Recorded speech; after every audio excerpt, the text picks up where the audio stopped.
तो remaining part हम लोग डिस्कस करेंगे. So today will discuss price analysis, profit analysis, investment analysis, and managerial techniques. So any doubt till now in any part like demand analysis, No, sir. production analysis and cost analysis? किसी में कोई doubt है क्या?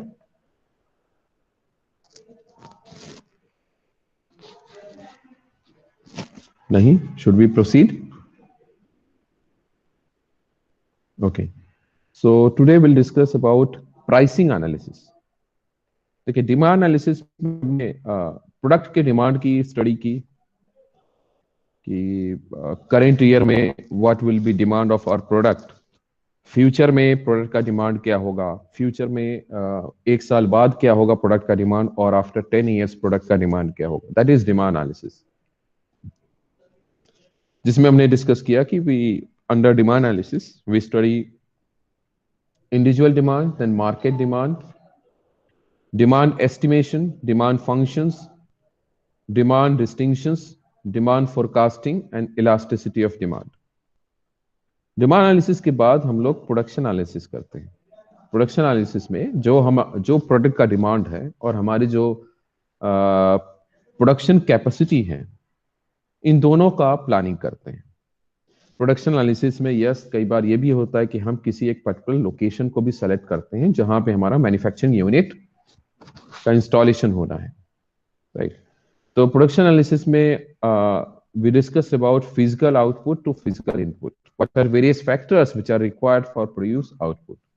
In other words, it highlights production functions and their managerial uses.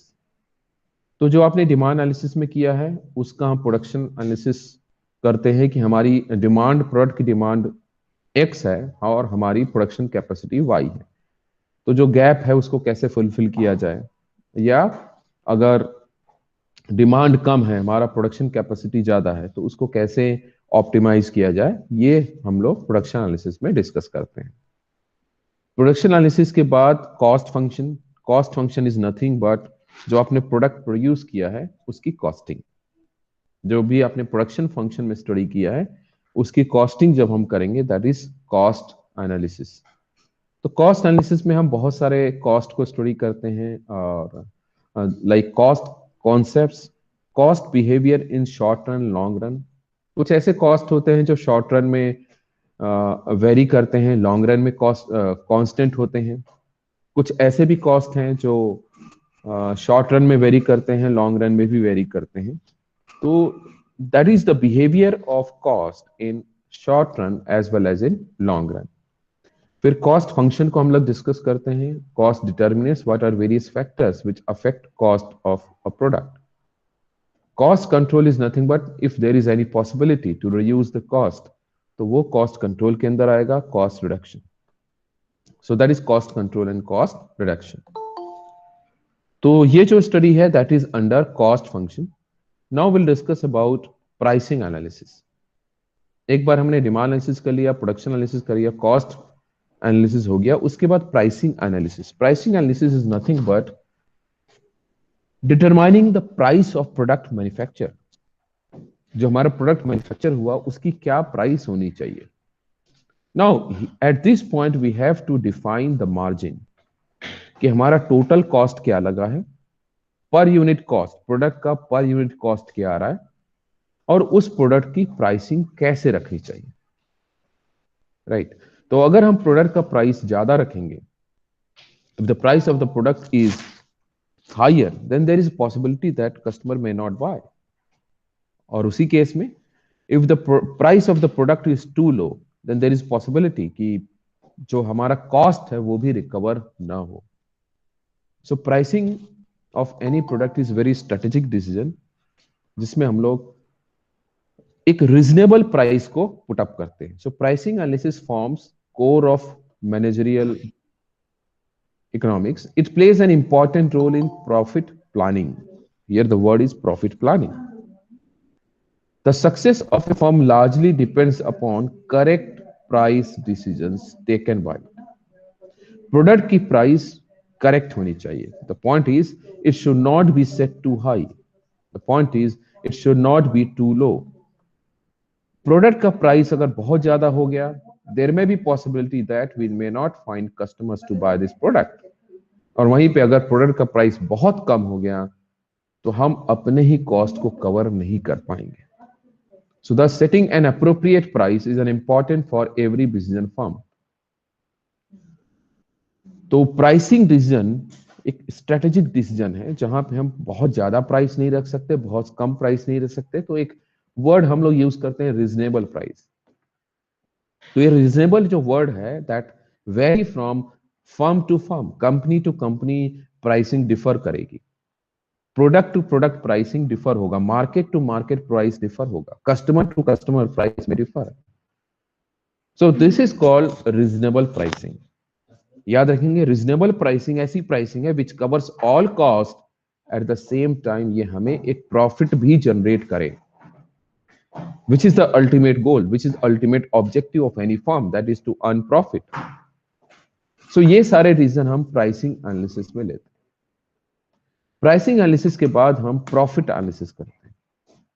तो यहां पे हम लोग यस, प्रॉफिट कैलकुलेशन ऑब्वियसली किया जा सकता है कि हमारा जो प्रोडक्ट का प्राइस है और पर यूनिट जो कॉस्ट है, इन दोनों का जो डिफरेंस होगा that will be the profit. So profit is best index of good performance of any business firm. किसी भी फर्म का, किसी भी कंपनी का, किसी भी ऑर्गेनाइजेशन का अगर हमें परफॉर्मेंस एनालिसिस करना है कि whether a given company is performing good और not in comparison to its peers, so that can be done by one parameter that is profit. तो अगर प्रॉफिटेबिलिटी, किसी फर्म की प्रॉफिटेबिलिटी बढ़ रही है तो वो फर्म का परफॉर्मेंस अच्छा है। So generally firms aims at making profits, but survival of every business firm depends upon its ability to earn profit. Traditionally, profit maximization is assumed to be objective of business firm. Please note here, यहां पे एक word है traditionally. Tradition ये आ रहा है कि जो firm का ऑब्जेक्टिव है that is to maximise profit, profit को ज्यादा से ज्यादा करना, ये ट्रेडिशनली एक ऑब्जेक्टिव रहा है फर्म का। But right now for past 10 to 15 years, जो ऑब्जेक्टिव है that has shifted from profit maximisation to wealth maximisation. को एक्सप्लेन करेगा what do you understand by profit maximisation and wealth maximisation?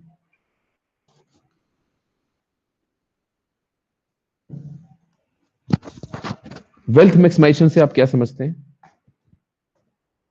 Yes, anyone? The profit maximization would be the overall profit which the company will generate from revenue, whereas wealth maximization would be where the company would generate more assets as compared to their liabilities. Asset in what term, Rishabh? Asset in terms of machinery, their production, everything would be increased. Their Would capital, that be wealth or that will be even their capital, everything, sir. everything? Divya? Sir, Yes, Swati. sir, profit maximisation means कि business का profit increase करना, और wealth maximisation means कि आपने business का नाम करना, goodwill करना मार्केट में। Okay, very how we right. Are promoting our business. Yes sir, thank you. Okay. Yes. So profit maximization is increasing the profit by carrying on day-to-day activities of the business, and wealth maximization, it will be like reinvesting the profit into some other places, and the profit earned from it in the name of the business will be included in the wealth maximization. Goodwill is also included in that, but other assets like अगर company profit को कहीं और बाहर invest करती है और उससे भी जो प्रॉफिट आता है और उससे अगर वो कोई एसेट एक्वायर करती है, then it will be included in wealth maximization. Okay. Yes. और कोई Aastha? Divya, yes please, Divya. Sir, profit maximisation short term के लिए होता है और वेल्थ मैक्सिमाइजेशन ओवरऑल बिजनेस का वो ओवर टाइम के लिए होता है। ओवर टाइम के लिए क्या? सर, बिजनेस का ओवर टाइम फोकस करता है, वो इंक्रीज करता है all time overall value of business. Okay, value of business. What do you mean by value of business? Sir business में जो भी प्रॉफिट एंड लॉस हो रहे हैं वो सब चीजों को वो Sir, Yes, Dheeraj. sir, profit maximization is the short-term or long-term process which by a firm may determine the price, input, and output that leads Okay. in the highest profit. Okay. And wealth? Karan, you want to say something? Sir. Yes, sir. Sir, profit maximization means increasing the profit, and wealth maximization means increasing the business. Increasing business. Do you mean increasing sales? Just a minute. Yes, sir. Karan, do you mean increasing sales? Increasing stock, increasing of stocks and the means stock price in terms of stock price. Okay. Swati, you want to say? Yes, sir. I was saying the same point only. Increasing the share value of the business. Share value of business. Okay. और कोई बोलना चाहेगा? Maximization. Sir, That is wealth. Yes. Astha. profit maximization का the main objective to earn large amount of profit. और wealth maximisation का है कि वो अपनी मार्केट वैल्यू बढ़ाए, स्टॉक बढ़ाए अपना. हाँ, स्टॉक मींस शेयर वैल्यू. हाँ, शेयर वैल्यू अपनी बढ़ाए, अपनी मतलब ओके अचीव हाई मतलब अच्छा अमाउंट अचीव करे उस पे वेल्थ मैक्सिमाइजेशन में. Okay. So there are two terms, profit maximisation and wealth maximisation. तो वेल्थ मैक्सिमाइजेशन को समझते हैं. वेल्थ मैक्सिमाइजेशन क्या है? This is not working management, this is wealth maximisation. So wealth maximization is maximizing value of firm for all stakeholder. Again, wealth maximization is maximizing value of firm for all stakeholder.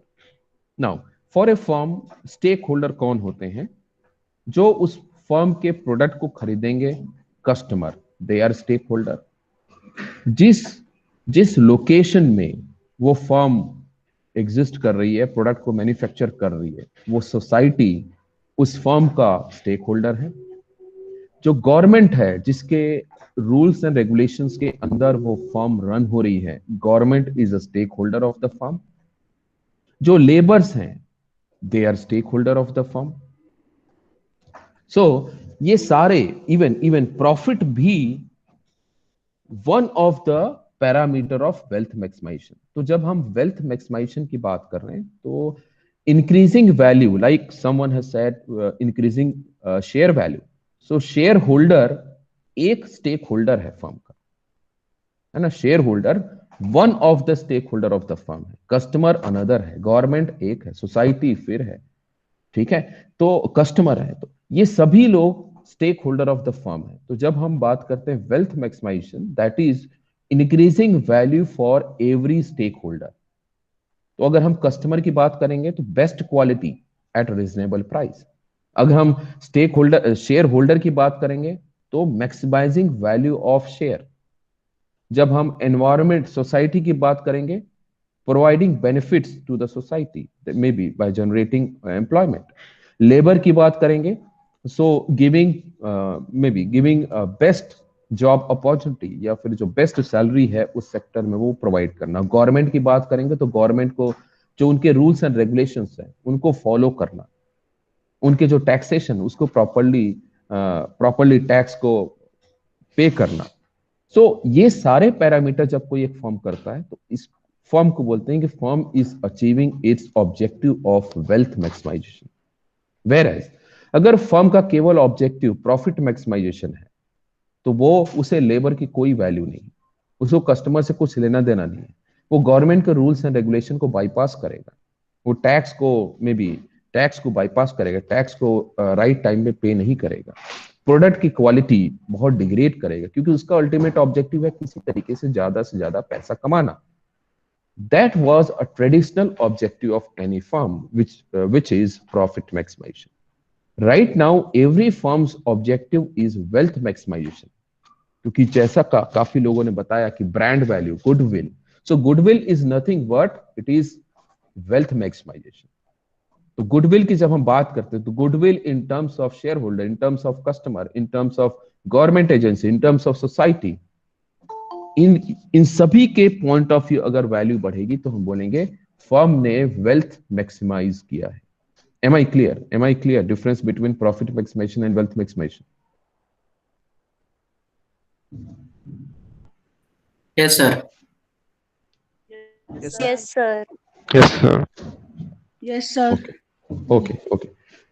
So traditionally, economics में हम लोग profit maximization को ही study कर रहे हैं micro economics में. But जब आप फाइनेंशियल एनालिसिस या फाइनेंशियल मैनेजमेंट या इन्वेस्टमेंट एनालिसिस को स्टडी करेंगे, there you will find the objective of firm has shifted from profit maximisation to wealth maximisation. Obviously जब हम वेल्थ मैक्सिमाइजेशन भी ऑब्जेक्टिव बना रहे हैं तो we will have profit policy.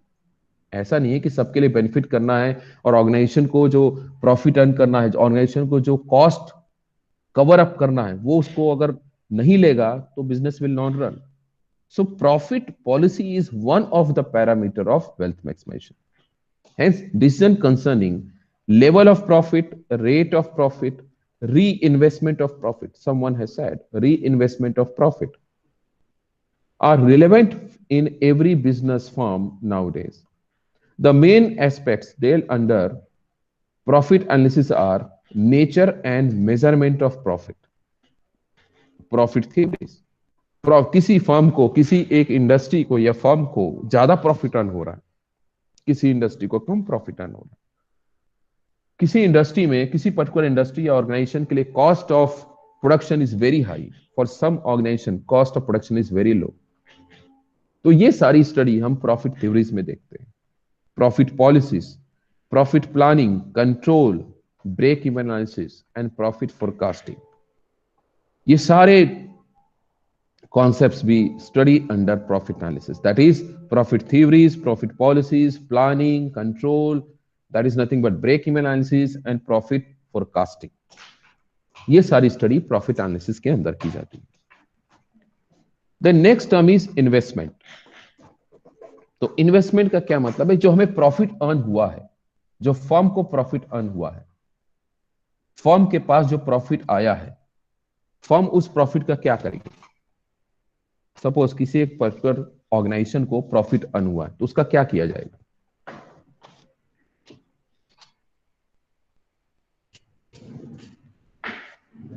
आपने प्राइसिंग एनालिसिस कर लिया, देन प्रॉफिट एनालिसिस किया है, तो अब आपके पास प्रॉफिट आ गया है. इस प्रॉफिट का करेंगे क्या आप? Yes, anyone please.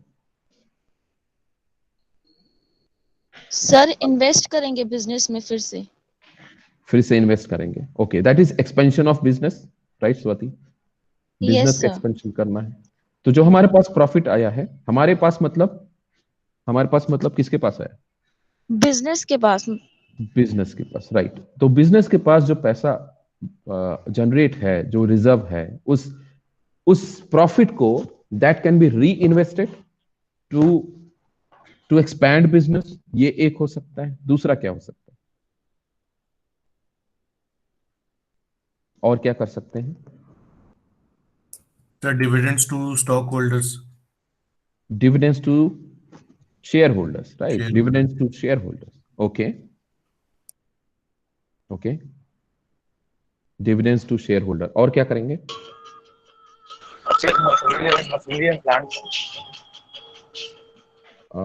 Jay, you are not audible. Bonus to employees. Bonus to employees. Okay. और क्या करेंगे?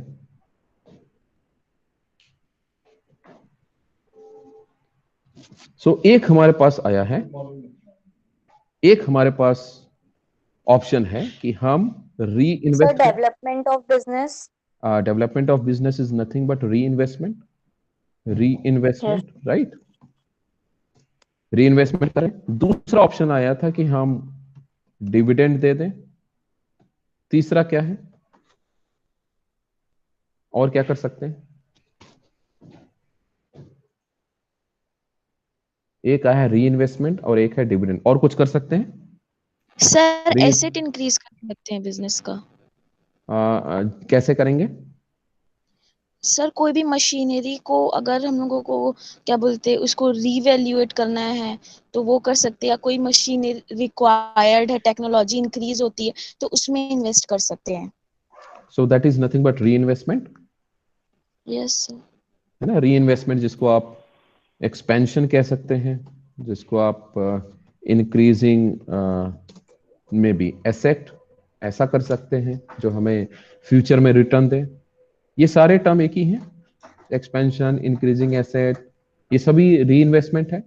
तो जो मेरे पास प्रॉफिट जनरेट हुआ है, प्रॉफिट, इस प्रॉफिट को हम री इन्वेस्टमेंट कर सकते हैं या डिविडेंड डिविडेंड दे सकते हैं। सो कब हम री इन्वेस्टमेंट करेंगे, कब हम डिविडेंड देंगे?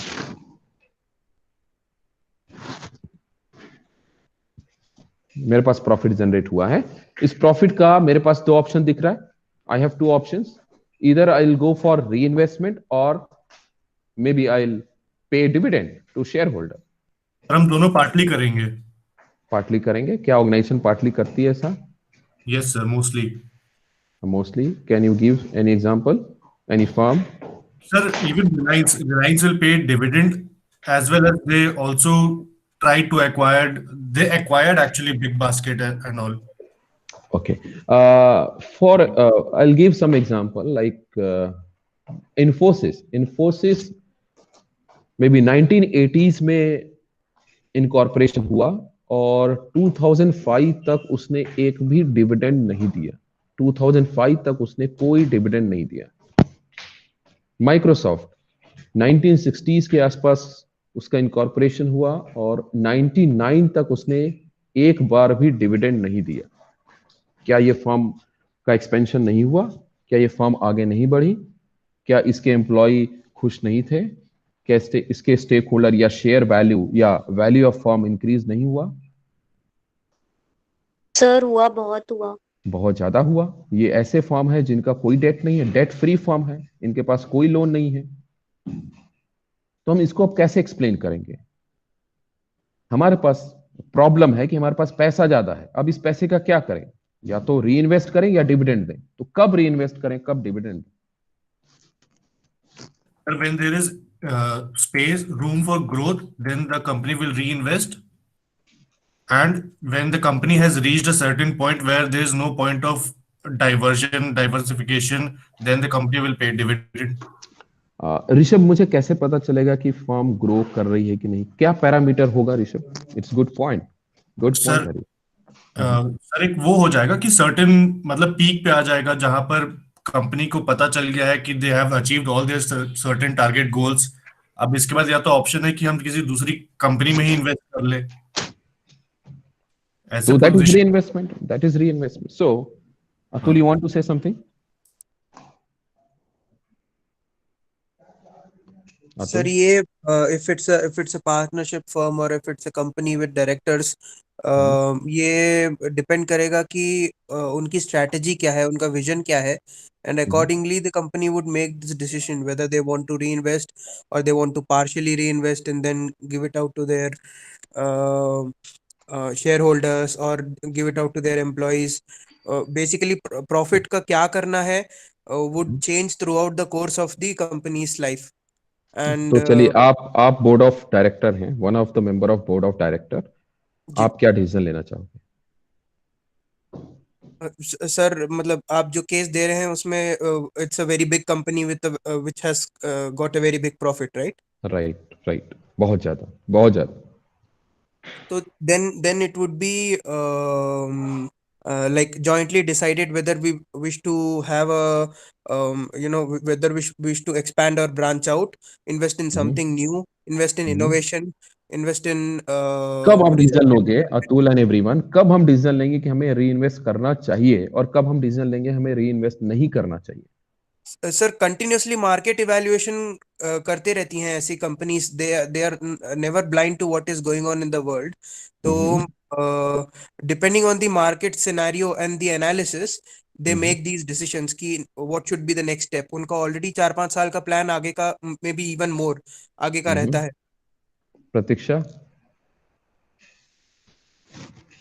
Pratiksha, you want to say something?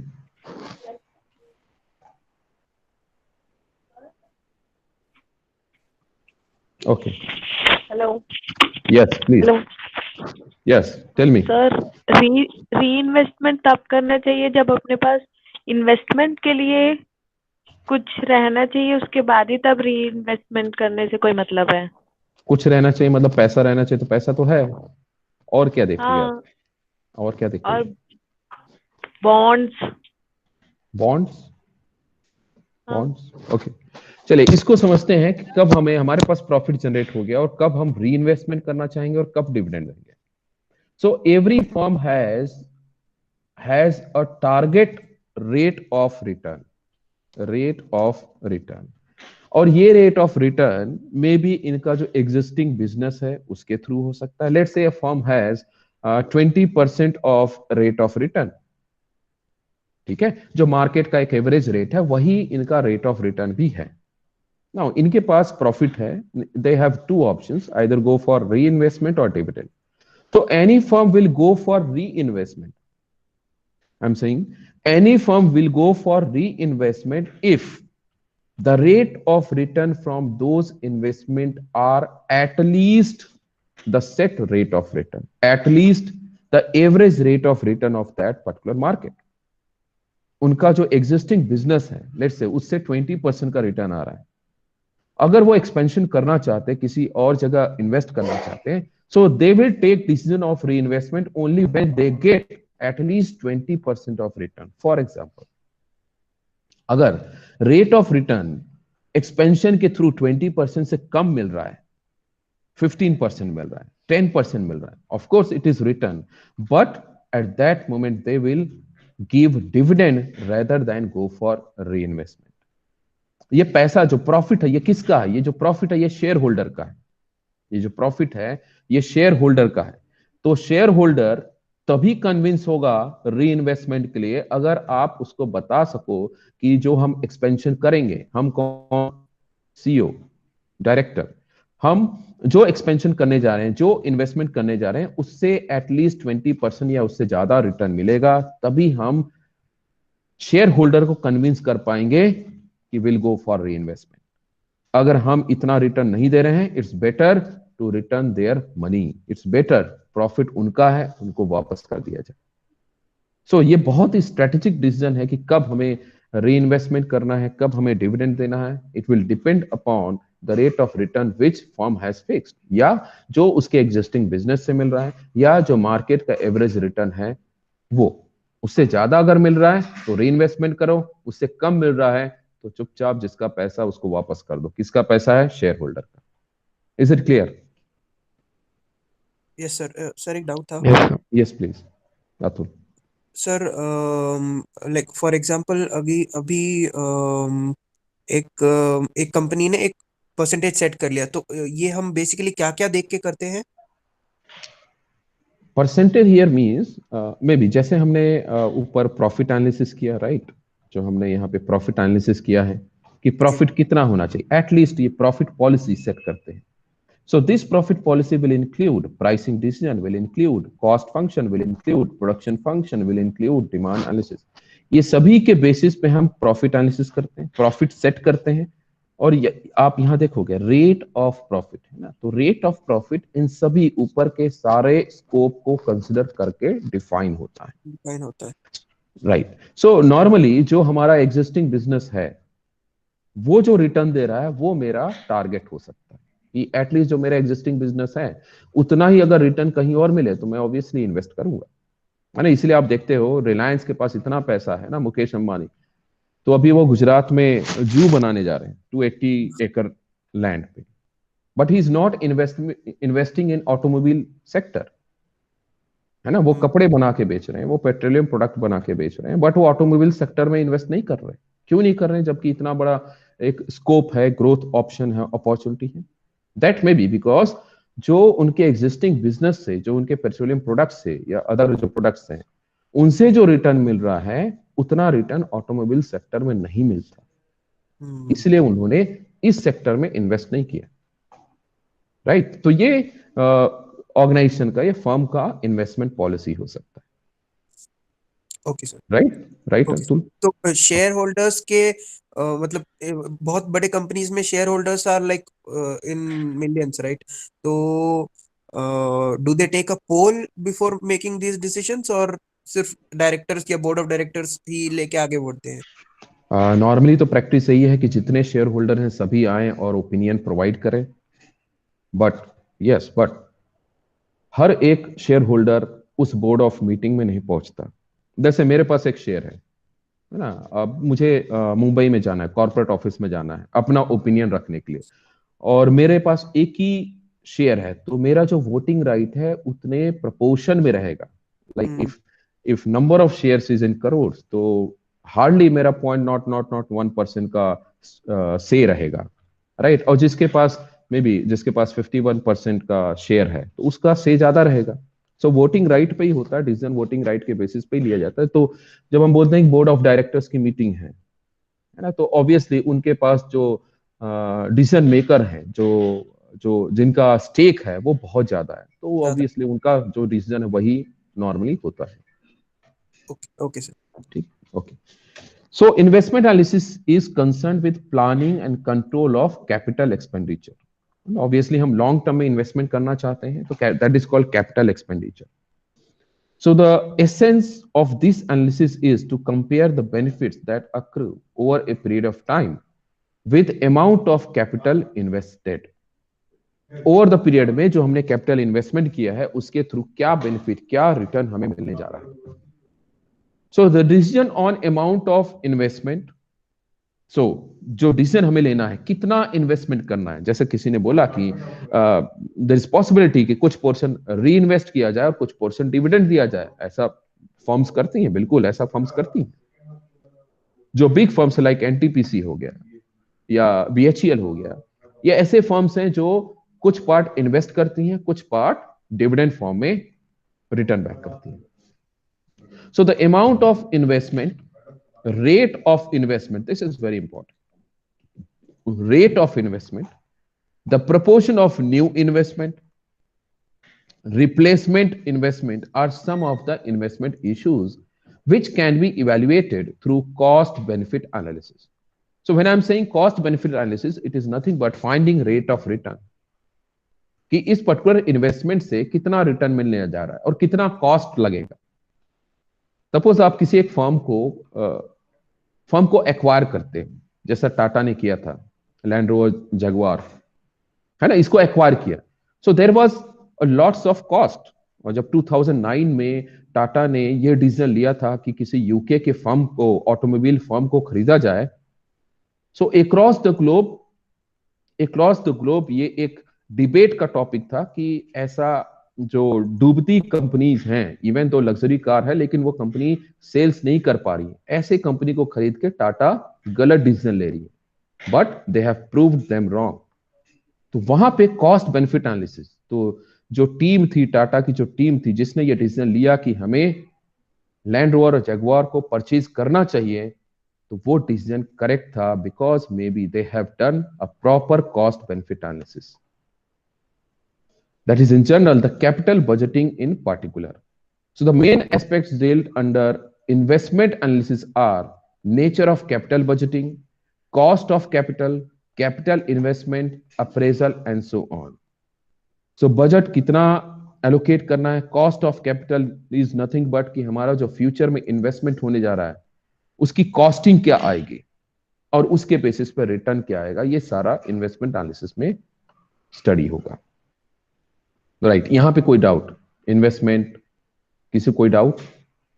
Sir जैसे कोई एक कंपनी दूसरे कंपनी को एक्वायर करने से पहले, suppose if it's not in a very good position, usually that's how it happens, तो what are the things they look for कि हाँ यू नो अगर हमने इसको ले लिया तो ये आगे सही रहेगा, ऐसा एक डिसीजन पहुंचने से पहले what are the things they look for? इस डिसीजन तक पहुंचने से पहले तो ऐसा नहीं कि मैं एक स्टेटमेंट बोल दूंगा उसके बेसिस पे हो जाएगा। Many factors are looked in कि उस प्रोडक्ट का मार्केट क्या है। मे बी कई बार ऐसा होता है कि जो मैनेजमेंट है, उस फर्म का जो मैनेजमेंट है, जो उस फर्म को ऑपरेट कर रहा है, वो इनएफिशिएंट है। Now who am I to जज वेदर दे आर इनएफिशिएंट और नॉट, राइट? क्या मेरा एनालिसिस सही है कि उनका मैनेजमेंट इनएफिशिएंट है? एक पैरामीटर हो सकता है। दूसरा, उस प्रोडक्ट का मार्केट रीच कितना है, उस प्रोडक्ट का मार्केट डिमांड कितना है। मे बी उस फर्म ने प्रॉपर्ली डिमांड एनालिसिस नहीं किया है, मैंने किया है। तीसरा, जो लैंड रोवर और जगुआर थे उस समय 2009 में भी, अगर आप कोई केस स्टडी को देखोगे तो वो इंडिया जैसे मार्केट में एंटर नहीं कर रहे थे, जो एक बहुत बड़ा मार्केट था। उनका ओपिनियन था कि इंडिया में उनके प्रोडक्ट सेल नहीं होंगे। वेरएस जो इंडिया में ऑलरेडी है, टाटा, उसने ये प्रॉपर्ली स्टडी कर रखा था कि यहाँ पे लग्जरी ऑटोमोबाइल का बहुत ज्यादा डिमांड है। So this could B one parameter जिसके बेसिस पे ये डिसीजन लिया गया। So market, one is market, another is कैसा हम ऑपरेट कर सकते। तीसरा, एक टर्म होता है सिनर्जी। सिनर्जी मीन्स जिस प्रोडक्ट लाइन में हम हैं उसी फर्म को खरीदें तो ज्यादा बेटर होता है, उसी सेक्टर के फर्म को खरीदें तो ज्यादा बेटर होता है। क्योंकि मेरा एक्सपीरियंस ऑटोमोबाइल में है, तो मैं ऐसे फर्म को खरीदूं जो ऑटोमोबाइल ही मैन्युफैक्चर करता है, तो वहां पे एम्प्लॉय की सिनर्जी मिलती है, मशीन की सिनर्जी मिलती है, टेक्नोलॉजी की सिनर्जी मिलती है।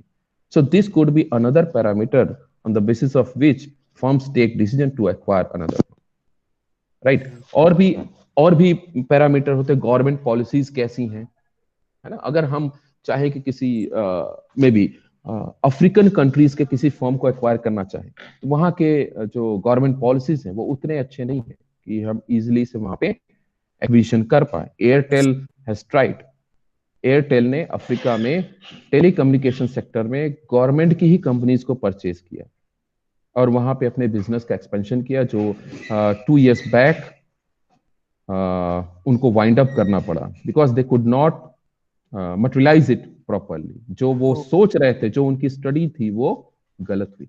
सो बहुत सारे पैरामीटर होते हैं किसी भी एक फर्म को एक्वायर करने के लिए, है ना? तो इसको in length we have to discuss, एक ही उसमें तो मुश्किल है, राइट अतुल?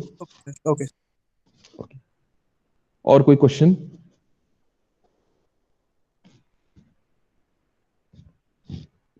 चलिए आगे बढ़ते हैं। Last point is managerial techniques. तो ऊपर के जितने भी हमने स्कोप स्टडी किए, इसके अलावा there are some techniques which has to be used to understand maybe the objective of firms। तो इस स्कोप को स्टडी करने के लिए हमें मैनेजरियल टेक्निक्स की जरूरत है, जिसमें से लीनियर प्रोग्रामिंग टेक्निक है which is used for optimisation. जो हमारा पहला जो डेफिनेशन है माइक्रो इकोनॉमिक्स का, that is to efficient utilise scarce resource.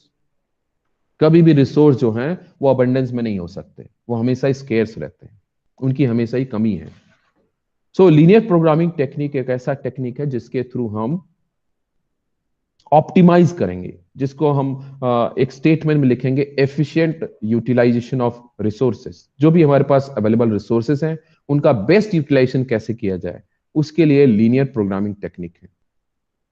ये मैनेजर टेक्निक में स्टडी होता है। Then next is input output technique. Input output technique में we find inter relationship between industries और firm. For example, coal industry को steel की जरूरत पड़ेगी, कोल के जो कोल है उसको निकालने के लिए स्टील की जरूरत पड़ेगी, और स्टील इंडस्ट्री को आयरन ओर से स्टील बनाने के लिए कोल की जरूरत पड़ती है, राइट? समझ रहे हैं क्या example? There are two industry, one is coal industry, another is steel industry. Steel industry का आउटपुट है स्टील, कोल इंडस्ट्री का आउटपुट है कोल। तो कोल को निकालने के लिए स्टील की जरूरत है, मशीनरी की जरूरत है, तो मशीन कहां से कैसे बनेंगे? स्टील से। इसी तरीके से स्टील को मैन्युफैक्चर करने के लिए, स्टील को प्रोड्यूस करने के लिए कोल की जरूरत होती है। तो ये जो इंटरडिपेंडेंस है बिटवीन इंडस्ट्रीज, ये जो स्टडी होती है, that is input output technique या input output study, input output analysis. समझ में आया क्या इनपुट आउटपुट एनालिसिस क्या है? Yes sir. Yes, sir. Okay, Yes, sir. So there are many other tools techniques available. Statistical techniques बहुत सारे use होते हैं, है ना. जैसे आप रिग्रेशन पढ़ेंगे, मल्टीपल रिग्रेशन पढ़ेंगे. सो ये सब स्टैटिस्टिकल टूल्स भी हैं मैनेजर टेक्निक के अंदर. इसके अलावा है गेम थ्योरी, जिसको जीरो सम गेम कहते हैं. गेम थ्योरी जिसको प्रपोज किया था डॉक्टर जॉन नैश. इसके ऊपर एक अच्छी मूवी बनी है, आप उसको देखिए. मूवी का नाम है ब्यूटीफुल माइंड.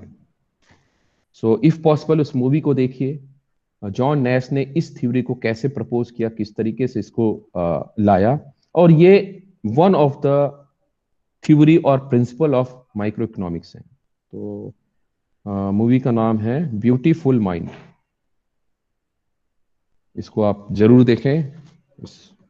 ठीक है. सो गेम थ्योरी, ये कुछ टेक्निक्स हैं. Linear programming, input output technique, statistical techniques end game theory which are clearly analyzed under managerial analysis.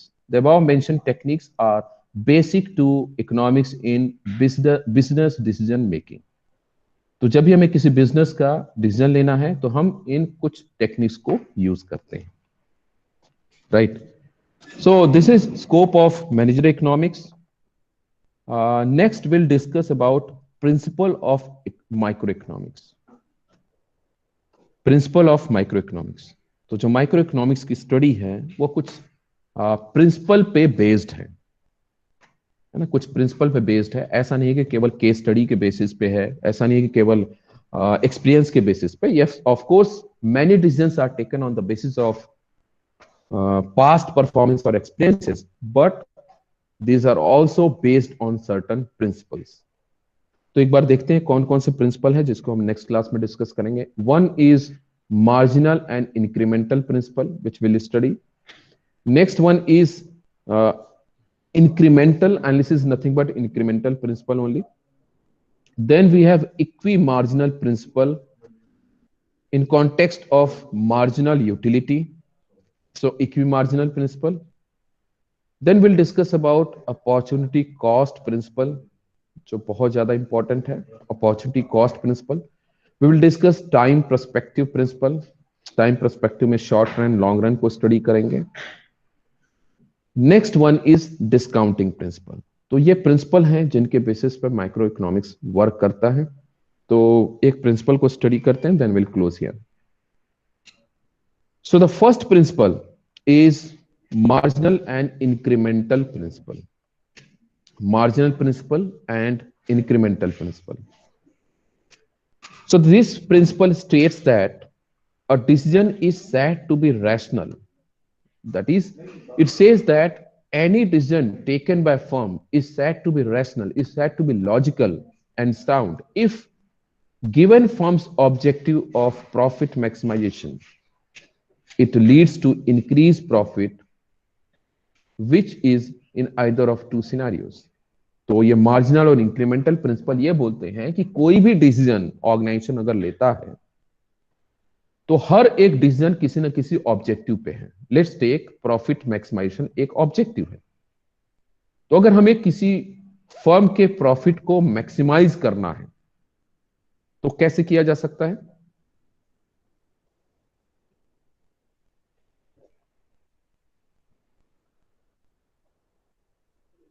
Cost reduction करके. Cost reduction, very right. ठीक है, कॉस्ट रिडक्शन. और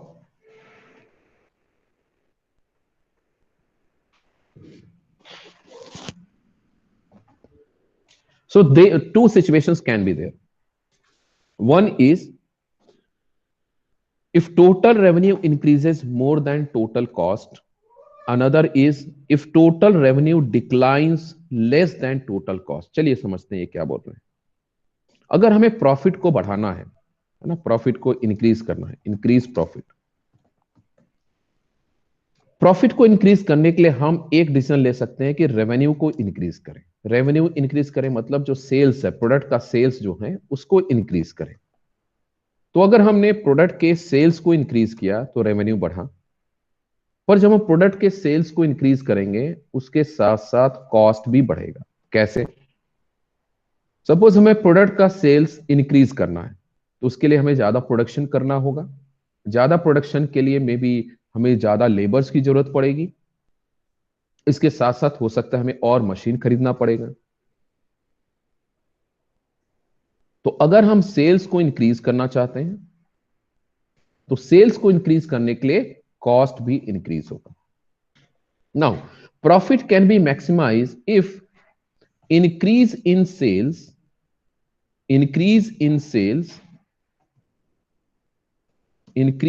sales is greater than increase in cost।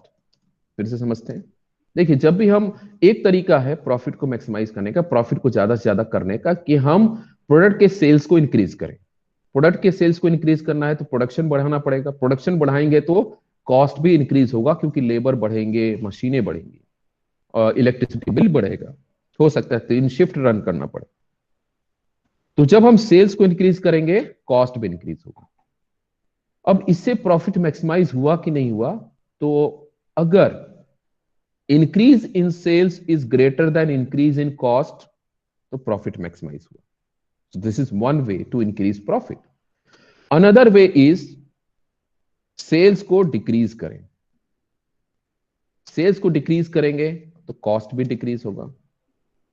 Sales को अगर decrease करते हैं तो cost भी डिक्रीज होगा, क्योंकि आप अब लेबर की कम जरूरत पड़ेगी, हो सकता है मशीनों की कम जरूरत पड़े, इलेक्ट्रिसिटी बिल भी रिड्यूस हो जाए। तो अगर हम सेल्स को डिक्रीज करते हैं कॉस्ट भी डिक्रीज होता है। Now if decrease in sales, please note here, if decrease in sales is less than decrease in cost, समझिए यहां पे क्या हो रहा था? increase in sales should be greater than increase in cost। Sales बढ़ रहा है, कॉस्ट भी बढ़ रहा है, लेकिन अगर सेल्स ज्यादा बढ़ेगा कॉस्ट से तो हम प्रॉफिटेबल हैं। इसी तरीके से अगर हम सेल्स को डिक्रीज कर रहे हैं तो कॉस्ट भी डिक्रीज हो रहा है।